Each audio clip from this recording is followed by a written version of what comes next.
Hello, MotoAmerica fans. Welcome to this latest edition of Off Track with Carruthers and Bice. I'm Sean Bice against a green screen. I don't know if that looks weird to you or not, but I'm not in my normal spot. So anyway, I'm joined by Paul Carruthers here, who is our communications manager, and we have a young man who I was there when he first came into our paddock. I think you were 14. Well, anyway, let me just say it's Blake Davis who raced this past year in Supersport for the N2 Bobblehead Moto N2 Racing. I think I had it backwards, Blake. It doesn't matter. The team's not racing again this year, so I can say whatever I want. But anyway, sorry, Blake, you raced in Supersport for that team. More importantly, and something we wanted to talk to you about is you raced last weekend in the Intercontinental Games with our other Americans. There were, let's see, 8 riders, and you guys represented one of 6 continental unions around the country. And I know for me, I'm going to be throwing a couple of tough questions at you, Blake. So I know you can handle it. But anyway, Well, sorry for that's that. okay. Thank y'all for having me on.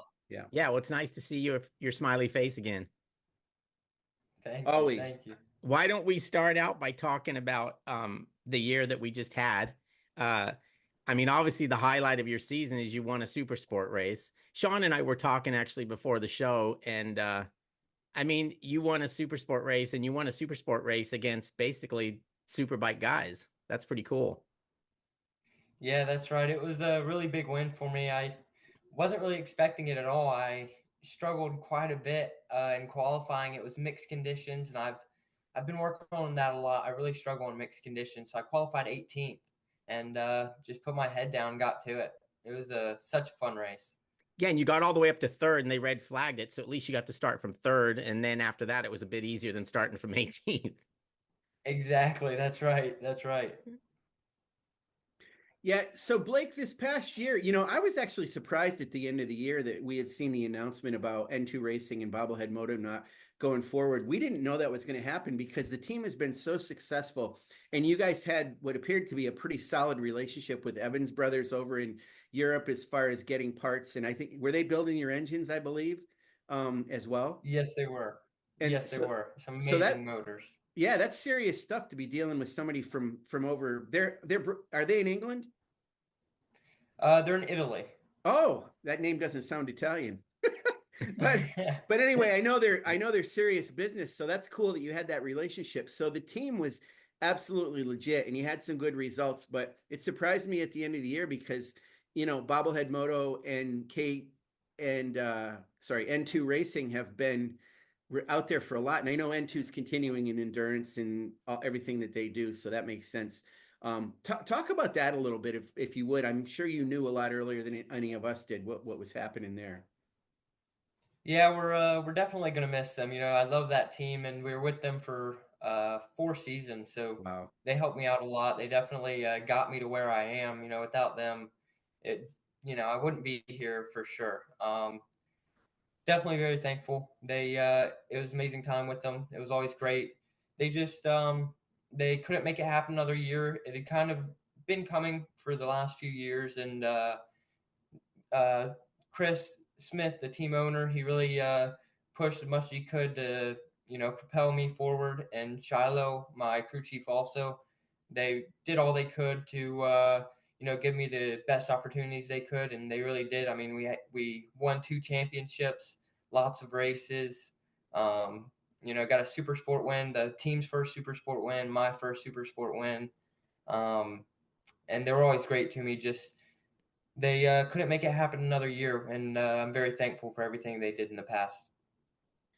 Yeah, I mean, obviously N2 Racing is going to continue, and I mean, Bobblehead Moto is also, well, it's Shiloh, but that's a company that's involved in selling parts, I understand, on eBay and various places, right?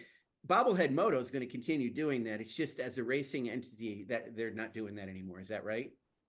Yes, correct. N2 still doing their track days, and Bobblehead Moto is always selling their parts. They always have some great stuff. Go check him out. Emerson Amaya, he's amazing dude. He's super funny, super nice. Him and Shiloh have worked hard on that, and yes, they're gonna keep doing their thing. Just no more race team from them. Right.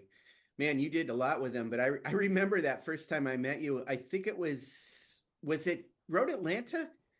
Junior, It was Road Atlanta in 2020. and it was right after you had become of age and you attended our thing downtown. Yeah. And it was like there you were, and you had that Asian kind of character that was yours. I don't know if you still use that or not, but that's kind of what I remember about you from the beginning. Yes, I don't use that anymore. That was a cool little design that a guy drew up for me, and we got it on the bike and on some T-shirts and stuff. It was definitely looking back at the pictures. It's crazy how much has changed. You know what struck me as being odd when I was looking at your history? You didn't win a Junior Cup race. I didn't even podium in a Junior Cup race. I really Yeah, struggled in Junior Cup. that's crazy. And then I guess you matured a little bit and moved up in class, and then suddenly had success, which is not normally the way it works. Normally, to have success at this level, you have success at this level, and you didn't do that.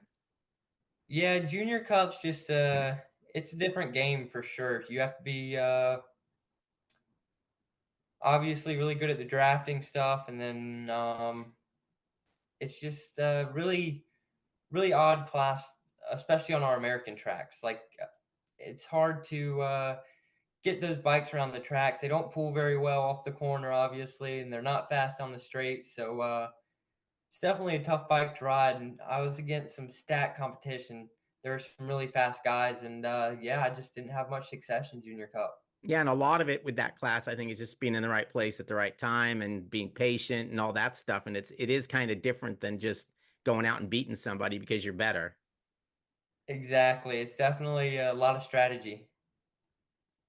Yeah, so let's jump into talking about this Intercontinental Games, Blake. I want you to tell us a little bit about it, and then I'm going to ask you a couple tough questions, which you may anticipate. I don't know, but so for us, I don't know about Paul, but for me, it seemed like this thing came out of nowhere until I was talking to Andrew Lee before he became a fill-in rider, and he told me he'd applied for that thing a while back. So there was some awareness of the application. I guess it was done through the AMA. Did you know about it right off the bat, and did you apply for it pretty quickly soon on, or did they call you? How did it work? So we were actually at Brainerd earlier in the year. I think it was around July when MotoAmerica was at Brainerd, and Bill Cumbo from the AMA, I believe. Yeah. Yes. AMA-FIM. Yes, AMA-FIM. He approached us and gave us the papers for it and invited us. So we filled everything out. And yeah, we didn't know if I'd gotten it till later on in the year. I'm not sure exactly when we got the confirmation that I was chosen, but it was at Brainerd. We got all the papers and kind of had gotten everything set up. We were finding out as much as we could, and yeah, I ended up getting picked, and it was definitely a strange race for sure. Well, obviously Sean and I weren't there, but we both watched it, and at least from my side sitting here, I was really impressed with like how professional everything looked, from the bikes to the kit to the the helmet. I mean, everything just looked really spot on. And obviously you're at a nice racetrack in Spain, Jerez. Is From your side, was it like that? Was it pretty well organized and pretty first class? Yes, it was amazing. I mean, we got there and we tried on our suits and tried on our helmets, everything, got everything fitting good. Everything was matching. Each team had their own colors. Everything looked super professional. In the garages, we had pit boxes set up for us already and everything like that. It was amazing. They provided tools, the bikes, everything we needed for the bikes, tires. I mean, it was really cool. And like you said, the racetrack's just amazing over there. Yeah, what about the competition? Obviously it was tough, but is there, like, from going over there, is there things that you learned from those guys that can translate back to here? Yes, definitely. One thing that I've known for a while, and I always struggle with it, is right off the start, first practice, you have to go fast. You have to go. That was definitely huge. And then also just the racing is super aggressive. So if they're gonna dive bomb you from 20 feet back, they're gonna do it, and they're gonna come through. Whether they run off track or hit you on the way through, they're gonna be coming by you. So you better watch out. A lot of times you can cut back under them, make passes, everything like that. But they're definitely not big on patience. They want to make the pass now, and they're going to do it. Whether they keep the position, that might be a different story, but it's definitely some really aggressive racing over there. So we'll see you dive bombing everybody this year then. Oh yeah, watch out. Well, so Blake, that brings up one of my first tough questions. So you guys ended up fourth, and I know you wanted to do better than that, but it's interesting, and I'm sure the strategy was talked about. Michael Martin was over there as the team manager, and just from talking to him beforehand, I knew that dude was like really motivated to get good results. So here's my question to you, and I'm going to throw it right out here. You said from the moment you get there, you got to go fast. So asking a rider not to go balls to the wall, especially you, is kind of impossible. But did it occur to you at all, like, just stay in the race, don't crash? And you guys would have probably been on the podium if it hadn't been for, I mean, you crashed once. I know Avery crashed a couple of times. I'm not trying to disparage you guys. I know you're trying to win, but and you talked about with that traffic. So did it ever occur to you, just cool out a little bit and maybe we'll get better results? I mean, just a question. So yes, obviously, none of us went out there going, we're either winning it or crashing. We were just trying to go out for points. Unfortunately, me and Avery both had some pretty bad luck. In race one for me, right off the start, turn one on the first lap, rider got on the inside curb and crashed on the paint, and I was right behind him, and he slid into me, and it took me out and took another guy out with us. So Avery also had another rider come from pretty far back trying to make a dive bomb pass actually on the brakes, and just completely cleaned him out. So it definitely wasn't, it wasn't as much of us just, wide open and doing everything we can as it seemed. We were having patience, playing the races, and just didn't really work out for us. And even like race two for me, in the dry when it started out, I was okay. I got a decent start. I think I was running seventh, but I was in the front group. No rush, just picking guys off one by one. And unfortunately, it started raining and red flag, and it was a whole different story after that. But yeah, definitely isn't as much of us just being crazy and going for it as it seemed like. It was some bad luck, and also we could have put ourselves in a better position. Maybe being in the middle of the pack, sitting back wasn't the safest move to make, but it definitely wasn't just dumb riding, just as fast as we can until something happens. And qualifying better would get you up farther, and with guys maybe less likely to do that. Exactly. I was talking to a very knowledgeable racer and about the races, and he's telling me, he's like, well, you wouldn't have been taken out if you had qualified better. You would have been in front of them. Wow. So it's just stuff like that. Like, we weren't putting ourselves in the best positions, but also there was some bad luck that went along with it. I was watching it, and it's funny because it kind of struck me. I was just like, this would be really cool. Maybe, in the years to come, like if MotoAmerica, if we could actually host that intercontinental, someplace like Barber or something. I just think it'd be really cool if we could pull that off at some point. Yeah, I think that would be amazing. I think in the future years, they're definitely wanting to, move it around a bunch of different tracks and stuff like that. And I think that would be really cool. It'd be amazing having another world-class race in America. I mean, we have the 200 that we see, World Superbike guys and everybody racing. So a second, world-class race in America would be amazing for us. Now, you mentioned Daytona, and I was going to bring that up. Is that going into this coming year, would you look at Daytona and think, man, that's really the one I'd like to have? Yeah, I mean, Daytona has always been a dream of mine. I love endurance racing. I love the team aspect of it, but yeah, I mean, just once again, I haven't put myself in the best position in the 200 in the past, and kind of made some mistakes. So I definitely want to be up there at some point. So I'm gonna cast aspersions on somebody else for a minute. Who honestly, to see this kid, who I can't say kid, he was an old man who was racing in that thing. I couldn't believe Clinton Sellers was racing. Clinton Seller, he was racing in America almost before you were born, Blake. I don't know if you knew who he was, but he raced for Project One Atlanta back when Dane Westby raced. And to see him there, I mean, he still looks good, but I think he got hurt. I mean, he actually had some trouble. He struggled there a little bit. I know he was really coaching up his one of his teammates a little bit, but man, that guy's been around a long time. That's legit stuff. So, did you meet him, or do you know anything about him at all? So before the race, when I got the list of all the riders we'd be competing against, I definitely went and did my research on everybody, see who I was stacking up against, everything like that. And I saw that and I thought it was pretty cool. I didn't know he had raced in America or anything like that, but he definitely has a big resume. And there were some big hitters out there for sure. I mean, we had in the R3 class, we had the World Supersport 300 champion that those kids were racing against. Like, they definitely came out there with big hitters, and I think we unfortunately had an American rider get injured right before the event that couldn't race, and we had a really good fill-in that came for us. Andrew Lee, he did amazing during the weekend, but yeah, it was just another hit to our weekend, kind of.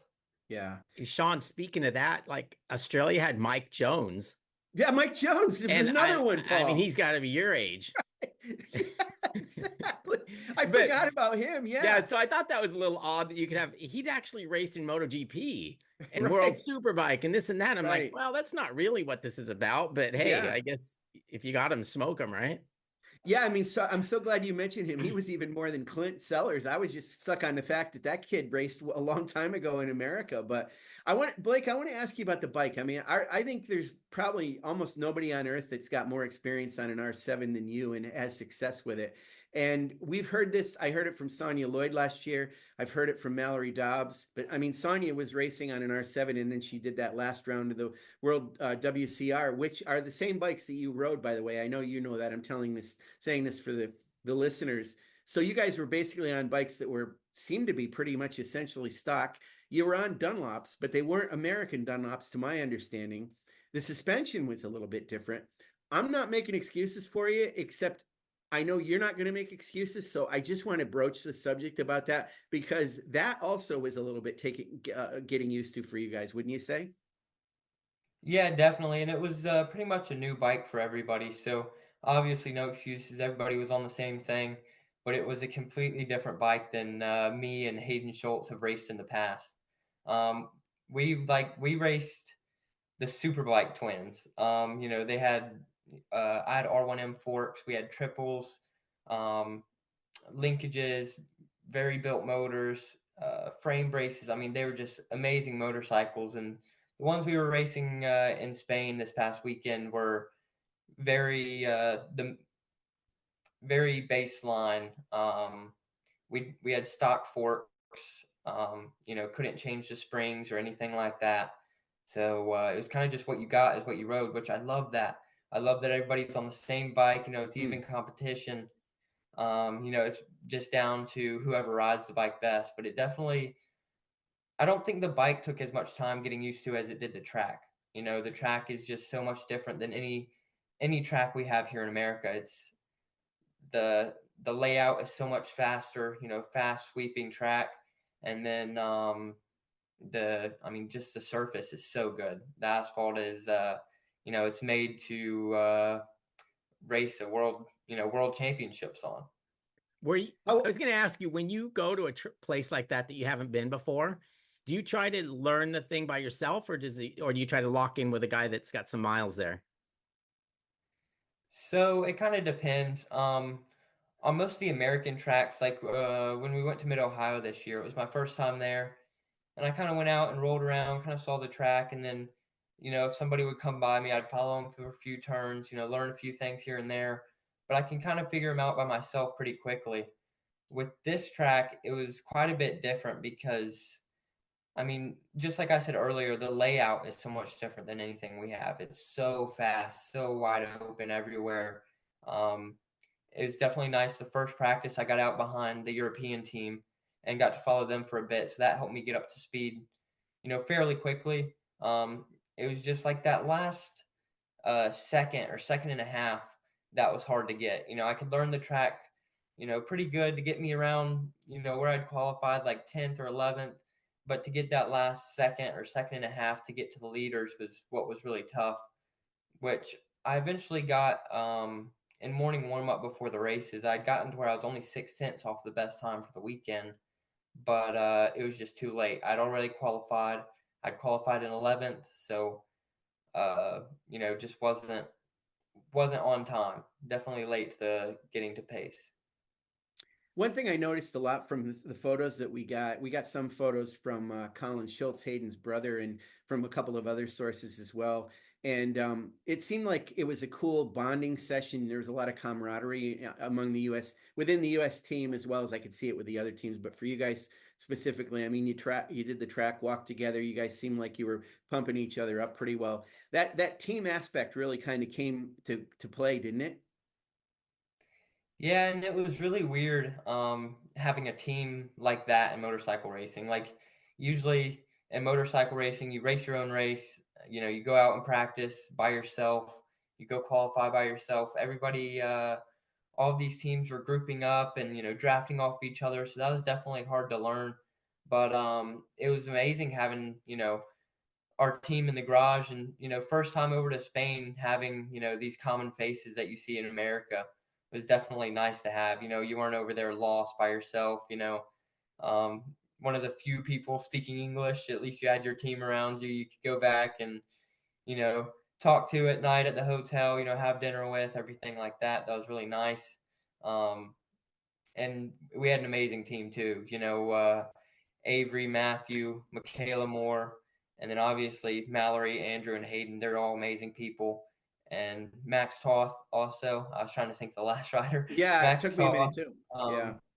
It was nice seeing him. It's been a few years since he's been in America. So, just catching up with everybody and kind of having me, Avery, and Mathew Chapin had all talked about it. Like, we all got pretty close over the weekend. We'd never really talked that much at the track, but we'd all gotten pretty close over this weekend. That's really cool. Yeah, and Max, I know he had raced in Estoril the weekend beforehand, so I think he wasn't there the first day, which was no, I'm not saying the first day on the bike. It was just first day overall, and you guys were taking some photos, so I didn't see him in it. So I had texted him a little bit just to kind of get my understanding of where he was at. But he obviously was fourth in the first race, so he had like the top finish, but I think he crashed out of the second race, didn't he? Yes, he did. So in the first race, he did really well. Definitely played the R3 game. It was a crazy race watching those bikes go at it. There was a pack of I think 20 riders, just throwing down the whole time. Dive bomb passes, everything like that. So he rode a really smart race. Was able to get fourth place. In race 2, he did go down trying to pass another rider. Just made a little bit of contact and fell over, but he was all okay. That also, when he went down in race 2, that Mathew Chapin was right behind him. Yes. And got caught up in that, so he lost a lot of positions from that also. The tires, they're Dunlops, but they weren't US Dunlops. Did you notice any difference about them? Yeah, there's definitely a difference. I believe we were running the Japanese Dunlops, and there's definitely a big difference. They're a lot softer. When you're going in on the brakes, you kind of have a squish on the front end, and the rear tires were really good, but kind of took a second to get used to. I've tested those, a few times here and there at some of our tracks, but it's definitely different. Just going back to stock suspension on the bike and to the different tires, it's definitely a different feeling we were getting. Yeah, and what about going from a highly developed within the rules R6 that you raced to an R7 that was mostly stock, just in general from those two bikes? Did that take you a little bit to get used to that? Not too much. I've been riding a pretty stock R3 on some go-kart tracks, and Oh, it kind of felt similar to that. So, um, when you're racing at a top level, I feel like any of the MotoAmerica riders could hop on an R7, a stock R7 like that, and go pretty quick. once you get the bars and the foot pegs and everything set up how you want, you can get comfortable on a bike just, within the first session. Yeah, and one more thing on this, I want to ask you. This is related to Max. So when we found out that Rocco Landers wasn't going to be able to race, and they were looking for a rider and ended up with Andrew Lee, the plan was, and you may have heard this, that if they ended up getting a younger rider that would race on the R3, then Max Toth was going to move up to Twins Cup or Supersport class and race the R7. Did you have any kind of an option to race the R3? And if you had the option, would you have done that, or were you happy to be on the R7 and be in that Supersport class? I was definitely happy to be on the R7. The R3s, even the R7 is a step back from what I raced, and I never Right. want to take steps backwards. So it was a step back from what I'd raced, but it was an amazing opportunity. I did not have a chance, I didn't have an option when they got me on the team. They told me you're going to be racing the R7, and this is what you're going to do. If they had invited me on the R3, I would have gone. I mean, it's an amazing trip to go on. Being able to race a world circuit like that is amazing in itself. So I would have gone either way and would have been happy about it. Those boots and gloves must have been fairly comfortable. I saw the photos of you on the track walk wearing them to break them in, which was a smart idea. But at the same time, man, walking all the way around that track on a new pair of boots, did you end up with any blisters at all? No, that's what the whole team was calling me crazy. And I was like, no, I'm telling y'all, they're going to fit perfect after this. That was a smart move. I definitely missed my Dainese stuff after that, though. I'm happy I got back and I rode as soon as I got back, and being back in my gear was definitely nice. That's cool. Yeah. So in the off season, what does Blake Davis do on a daily basis? I mean, just fill us in a little bit on that. So, like a regular day, I wake up at around 7:30, get to work on my school. I'm graduating this year, graduating high school, so trying to get that done as soon as I can. And then at 2:30, I go to a personal trainer I have in town, get my workout in. And then when I get home, it's either dinner with the family or, if we're kind of all doing our own thing, then I try and ride a dirt bike in our woods for a little bit. We have a little bit of woods trails, so try and get on the bike a little bit. And then training wise, I really like mountain biking. I've been mountain biking quite a bit. I have a really nice e-bike from Yamaha that they hooked me up with, and been loving that. That's not training, right? Hey, that is. It's a workout. It's a workout. I'm telling you. It's a cheater's workout, right? Yeah, a little bit. But no, it's yeah, I love mountain biking. Been mountain biking quite a bit, and then also, like I said, I just got an R3 that I've been loving. I took it out to VIR's go-kart track, and actually, my first day on it, I crashed it pretty good, and so now I'm fixing that up so I can take it back out again. But yeah, either train on a go-kart track or train on the dirt down at Corner Spin. I love riding my TTR around Corner Spin. We have a blast down there with Coach Aaron. So anytime I can get on a bike, I'm trying to get on a bike. Perfect. Yeah, I'm glad you mentioned Corner Spin because Aaron Stevenson, we actually got an inquiry from somebody that said, hey, we ought to have him on the show. And Paul and I have talked to him, and we talked to him that time that he was with you at the downtown thing for Road Atlanta. So it's cool that you've been with him for a while now. Yes, I want to say it's close to 5 years now that I've been training down there. Just getting the bike loose on the dirt, it definitely translates over to the asphalt, and coaching or training with him has been amazing, really. Yeah. One of the things I don't know about you, Blake, is let's go back to when you first started with us. How soon after you started did you kind of get a relationship going with Yamaha? And did you have it beforehand? I mean, it seemed like it was pretty instant. Tom Halverson's been kind of watching over you for quite a while. You've been part of that Yamaha family. I don't really remember when it started. Can you tell us that? So my first year at MotoAmerica was 2020. I was on the Kawasaki 400 and struggled quite a bit on it. And we were renting a spot out of a tractor trailer to get my bikes to the races and everything like that. and we were actually renting alongside N2, the N2 racing team. So then the year after that, I ended up getting on N2, and they put me on the Yamaha R3 and had a little bit better of a year. And from then, I feel like, I'd met Tom that year and talked to him as much as I could, trying to kiss up a little bit. And, I think he kind of started watching over me maybe that year. And then the next year I went to the R7 and did pretty well on it. I got my first championship and started becoming closer with the whole Yamaha crew. And it was the second year on the R7, Yamaha gave some support to N2 to help us out with the racing stuff.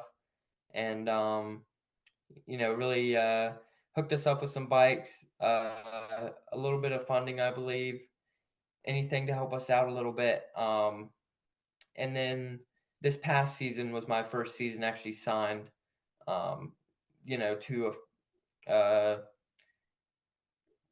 to Yamaha. So it just started this past season, but they've been helping me out for 2 or 3 seasons prior. So That's cool. is the next goal? I mean, could you see yourself being on a TAC team racing superbikes? I mean, that's obviously a goal, right? Everybody wants to be on the factory superbike. It's been championship winning bike for so many years now, and we all know it's the place to be, really. So it's definitely a goal of mine. Hopefully I can convince some of them, let me at least sit on it once or twice. But yeah, I'm definitely hoping to be there one day. Yeah, cool. Do you ever ride a leader bike in training or track days or anything? Yes, so last season I did the endurance championship on an R1 That's right. with Sorry. with Alpha Omega. So we did pretty well. We won 3 out of the 5 races, I believe, and won the championship. So really good year with them.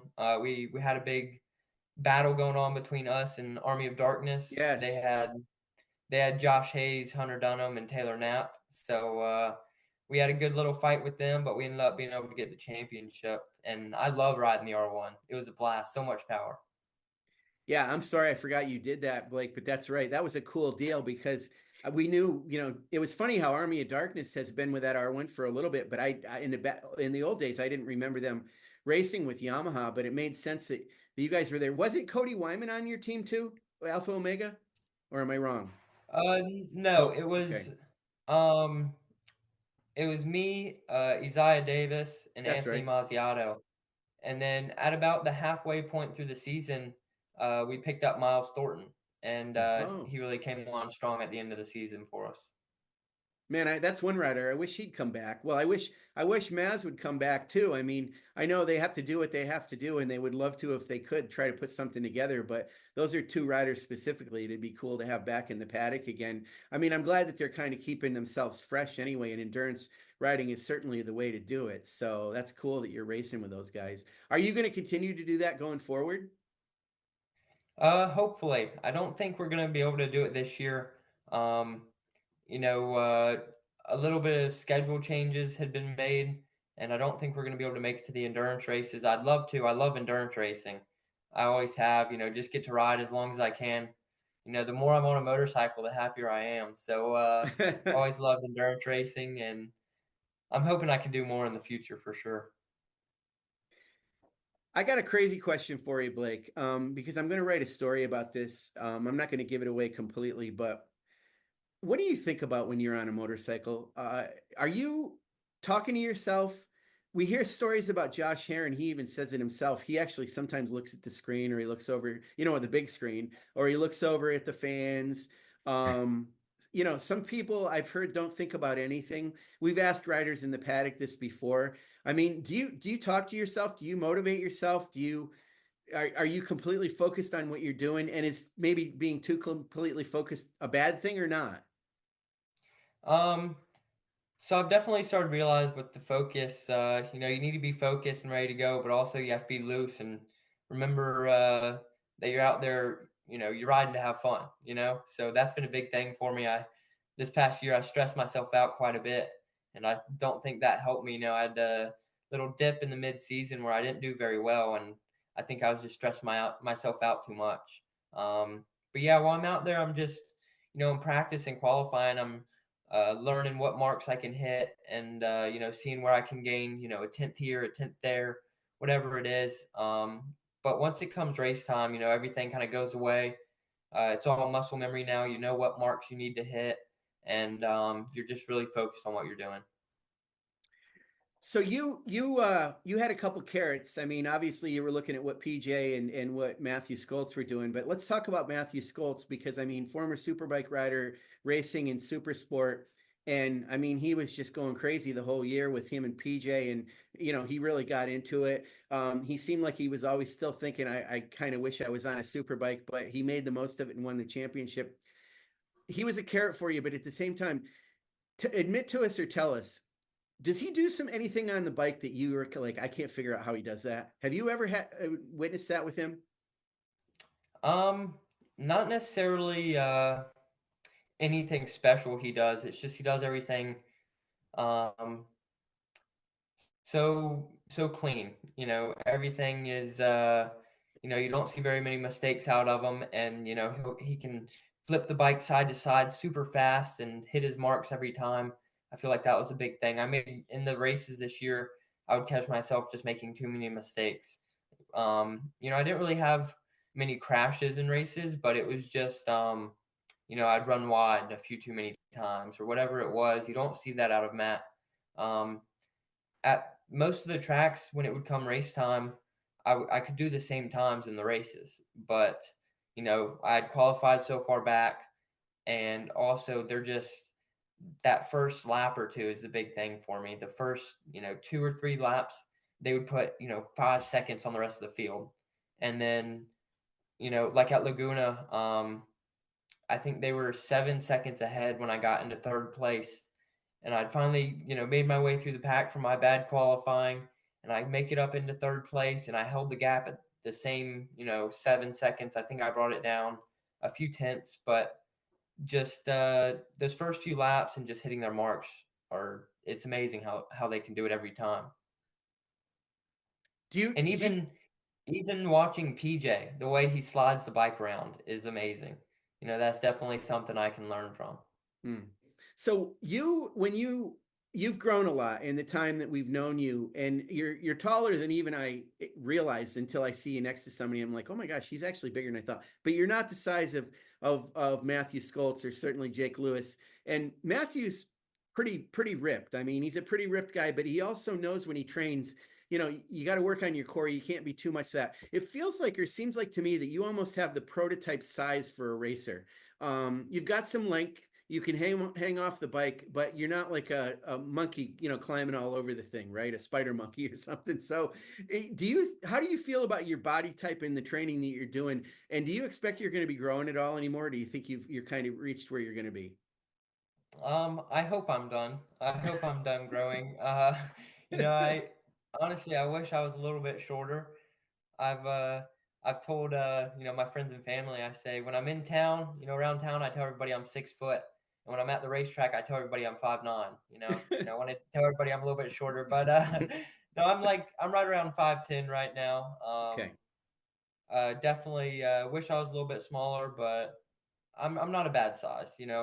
Nothing to complain about. I'm still pretty light. I've actually been trying to add a little bit of muscle mass to myself. It's these last 4 seasons I've been within 5 pounds.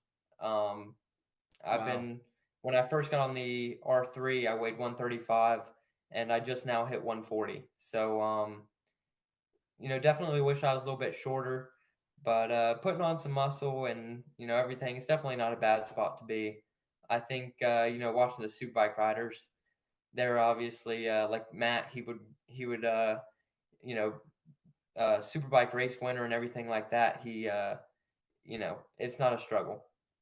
Yeah, I mean, you mentioned Mathew, and I completely agree with you, man. I mean, his upper body, the way it is, he can definitely transition left to right like nobody I've ever seen. He just flips that bike back and forth, and it's obviously a strength thing. It's a muscular thing. So that's what I was wondering. If while you're working on your core, do you want to get a little bit of that upper body strength to be able to make that transition that you see Mathew do left to right?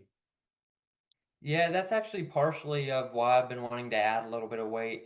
Um, one, we have to, for the combined rider to bike, there's minimum weight. And so I've been wanting to make it to where we don't have to add so much weight to my bike because right now I believe we're having to add around 15 pounds to the bike. Wow. Wow. So definitely trying to get rid of a little bit of that. And then also, I don't feel like I have a problem flicking it back and forth as fast. It's just Matt does it so smooth. Like I can flip the bike, at that same speed, but it's going to be bucking around and hard to get settled. Matt, he flips it and it's just settled the whole way through. I feel like that's the big difference. Do you use much? Do you use the Um, rear brake much? Do you and use much of that? Oh, sorry, I interrupted you. no, you're fine. You're fine. Okay. I've actually that was a big topic last race season. I don't use it. I've been working on using it because I know I need to, and that's another reason I got the R3 on the go-kart tracks to really work on using the rear brake. Um, PJ, I learned a lot from PJ. As I said earlier, he slides the bike around so much, and I feel like that's something I can learn from. Um, and also, not even just sliding the bike, but also using it to help, rotate through the corners and everything like that. Um, I need to use the rear brake. Hmm. Okay. I didn't know with corner spin and Aaron Stevenson, being that that's what that's all about. Does he teach rear brake technique very much? Yes, he does. He teaches us, pretty much all around everything, but it's hard to transition from, the dirt bikes to the road race bikes. Dirt bike, you might be going 20 mile an hour through a corner. Well, the road race bike, you're going, 80 or 100 mile an hour through the corner. So it's definitely a tough transition to, bring from the dirt bikes to the asphalt. And then I just got one more for me on this, Paul. So, uh, Blake, do you do any teaching yourself? No, not really. I've kind of tried to stay away from coaching. I feel like you can almost slow your mind down too much. You ride at that pace all the time. Then when you go faster, it's like, oh wow, this is different. So I try and stay away from coaching. I coach at corner spin a little bit, but I coach for 30 minutes and ride with myself. Push for 30 minutes. I don't, want to. It's like if you're driving down the highway at 40 mile an hour, 55, I guess, for speed limit. You're driving 55, and you speed up to 100 mile an hour. You feel like you're going super fast. Yeah. But if you're already going 100 mile an hour, you're not going that fast. So trying to keep my mind at the right speed. That makes sense. I never thought about that with coaching before. How, yeah, you got to intentionally go a little slower because you're trying to teach somebody else that can't go as fast as you. So that can be tricky to get caught up in that. And I think I remember from talking to you, you always want to race against riders who are, I'm not going to say more talented to you, maybe have more experience. You always want to be among, yeah. When you first got involved in Supersport, I remember that was your philosophy. I got to get amongst those guys and really challenge myself. And look what happened in your second year. You won a race and, onward and upward from that. So it obviously works for you. Yeah, you don't want to be. It's kind of the same idea. Like if you're going and riding by yourself, uh, you're not going to see what all is possible to do. It's like I also think having Matt on the R6 this year was really helpful for me because there's no excuses. He's doing it on the same bike you're on. Why can't you do it? So Right. I feel like being able to see what's possible definitely helps a lot, and it pushes you to go faster with them.